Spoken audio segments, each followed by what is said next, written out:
sugar leaf raspberry, the green, almost sugar-free, calorie-free, green again, sugar from your own garden. That's what we are talking about in this new podcast by Lubera-Edibles. Welcome to Gardeners Radio by Lubera-Edibles, the podcast for professional gardeners.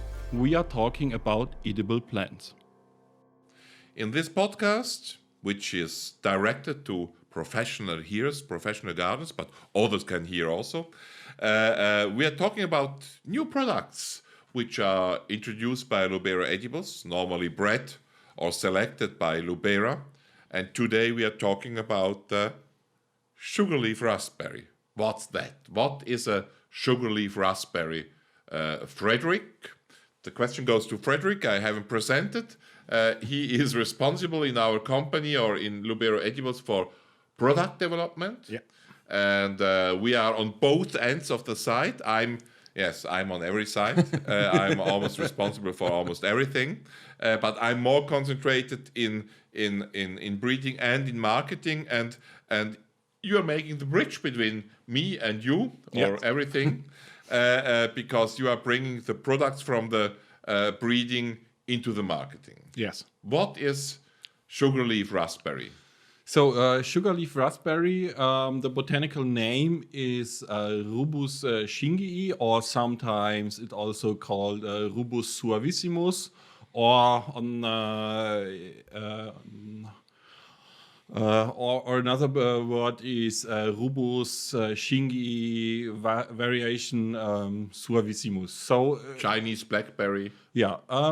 Another common name in English is Chinese blackberry or Chinese sweet tea. So from this name, it's clear the origin of the plant is China, and it's a summer green rubus species with very thorny canes. It's about 2 meter or 2.50 meters high, and at the moment in our garden, where we have the mother plants, we did not see any flowers or fruit. So this is a little bit strange. We don't know where it came from. So the second year cane is still winter hard. So the second year cane, flowery cane, what it should be, makes leaves in spring, but there are no flowers. A normal cycle with raspberries, rubus, either blackberries or raspberries, would be that they have a 2-year cycle. In the first year they are growing, in the second year they are doing laterals with blooms and fruits, and we haven't seen these fruits. There could be 2 reasons. One reason is that winter injuries have destroyed the blooms. That could be possible, but not the stem. Or the second is that domestication and selection for leaves, because it's the leaves which are so sweet. In our genotype, which we are propagating, has led to low fertility or low blooming. We will see, I think, in the next 1-2 years. We are now testing the variety since 4 years and haven't seen fruit. Yeah, but maybe we could also. What is the sweet thing? The sweet thing, it's chemical Verbindung. What is chemical entity, a molecule. A chemical molecule. It's a glycoside. It's called rubusoside. It's very similar to another glycoid. It's called stevia seed.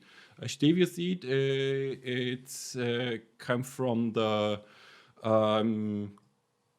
herbal plant stevia. It's also a sweetener, a natural plant sweetener, and so the chemical molecules are very similar. So it's said that that the sweetness of the molecule of rubusoside and also stevia seed is about 200 times as sweet as sugar. That's very sweet. Yeah, and you recognize the sweet when you direct eat a fresh leaf or a fresh part of a leaf. Do not Eat too much. Eat too much or a whole leaf, just 2 centimeter part of a leaf. Chew on it, and then you will taste this natural green plant taste at first, and then came a very, very hard sweetness after it.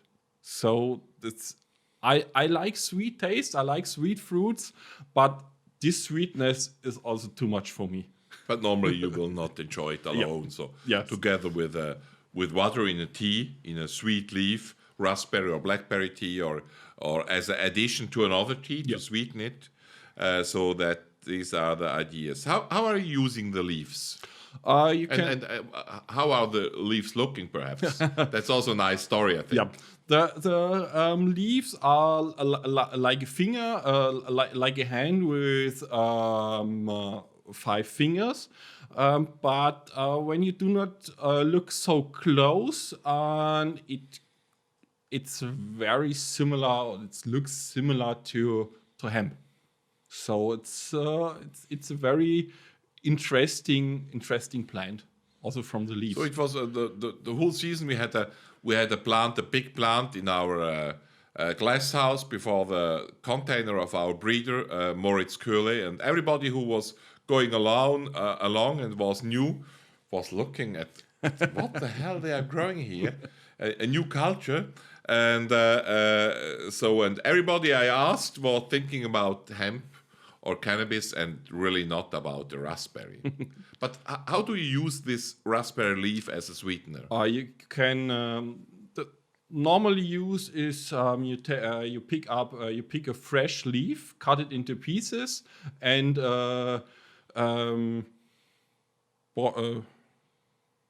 Boil it? Boil with it. boiled water? Keep it. Just put it in boiled water, and the sweetness go from the leaves into the water. So just you don't need sugar. It's just a sweet water tea. Or you can. The other thing is you can rub a whole leaf between your hands, and then this will destroy the leaf structure, and also Open the cells. Open the cells, so the sweetness molecules could easily go into the hot water.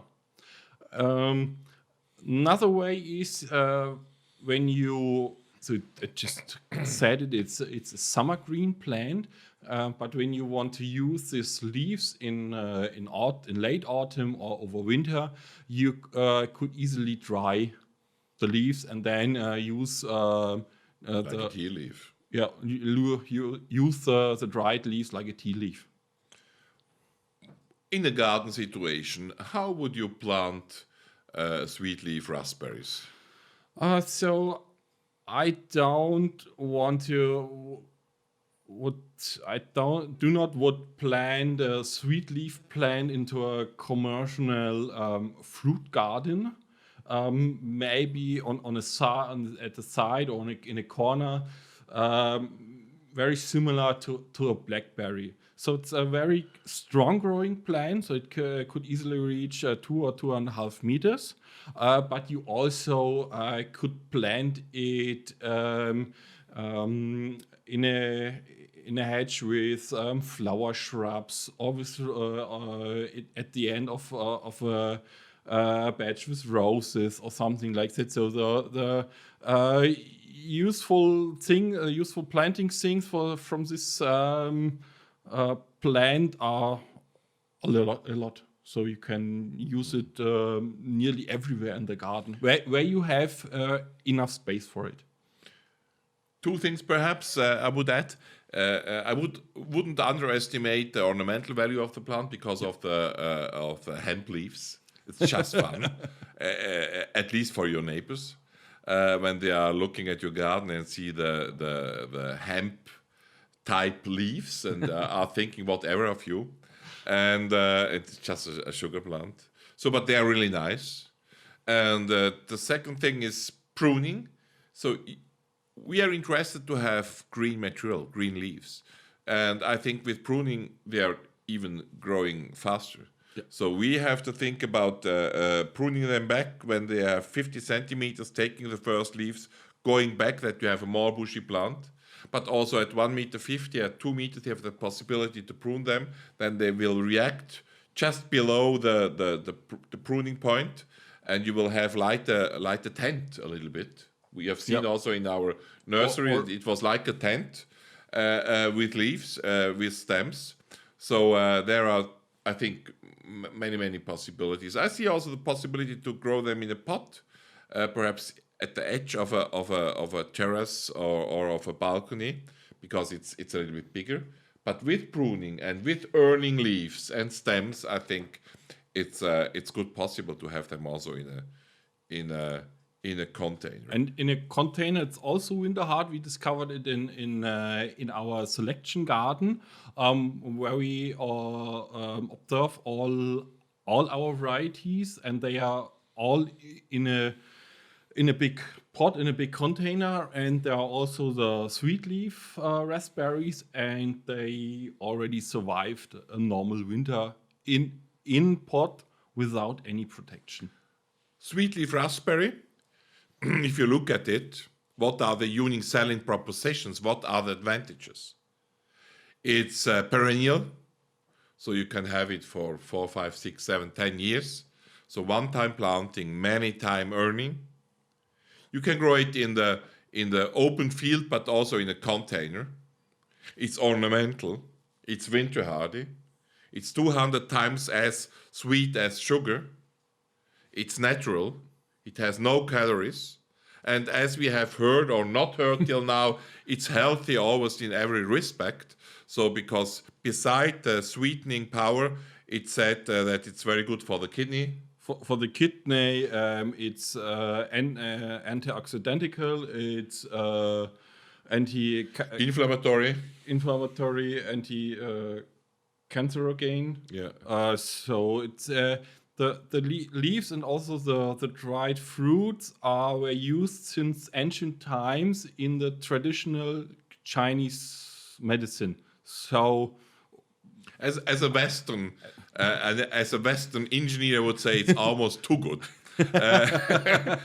It's too sweet, too good. So, but it's really an interesting plant for all of our gardens, and we are very happy at Lubera.com and at Lubera-Edibles, then we can offer young plants at Lubera.com, finished young plants for customers. We hope from May on, and from March, April on also young plants from Lubera-Edibles. That's also a reason normally first Lubera.com is introducing new things to test them, and afterwards Lubera-Edibles is introducing young plants for professional growers. We are doing it with this plant at the same time.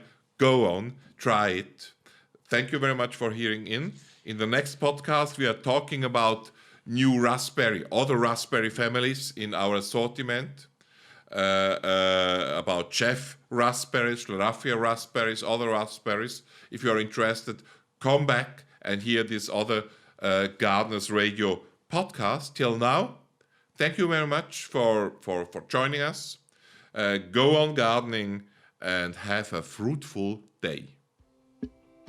Thanks for hearing Gardeners Radio by Lubera-Edibles. You find us on every platform for podcasts, Spotify, Apple, and of course on our website www.lubera-edibles.com. Go on gardening.